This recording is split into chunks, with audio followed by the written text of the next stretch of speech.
one thing when you're using thought leadership to raise your profile, you need to have a very clear message.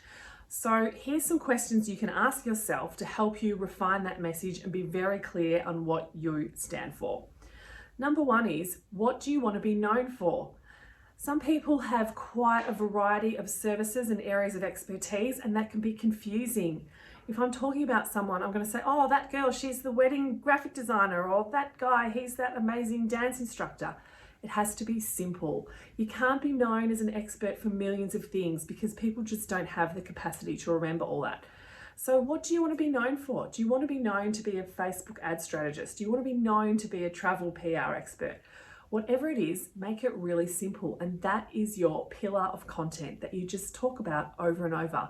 I know it sounds really simple, but some people haven't done that important step, and it just means that they become a little bit more forgettable. The next thing is to understand, what problem do you solve? If you're in PR, your client's problem is that they just don't have a relationship with the media and they're not generating all the amazing free press coverage that they can get. If you're a strategist, it's someone that needs a funnel or needs help with all those things. So once you know what you are and what problem you solve, it becomes really easy for you to just keep talking about these things over and over again. As I said, I'm talking about it twice too. And the last thing that can be really helpful is to have some kind of unique brand asset. That can be a signature process or an acronym or the way that you do things or a 7-step system or something like that. You give it a name, you commodify it, and it becomes your little asset that you own, so that when people think of you, they think of this particular system.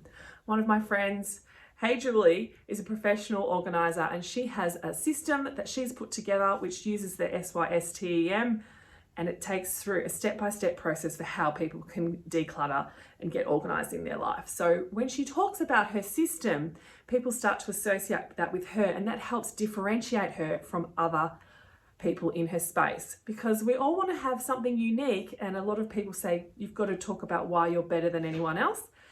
Well, I don't really agree with that, but having that unique brand asset, or UBA as I like to call it, because that's my unique brand asset, is something that will help stand you apart from the rest of your competition. Once you know those things, it helps you get very clear on your messaging, and it gives you plenty of content that you can share around all those things. What you want to be known for, what problems you solve, and your unique brand asset. Hope that helps.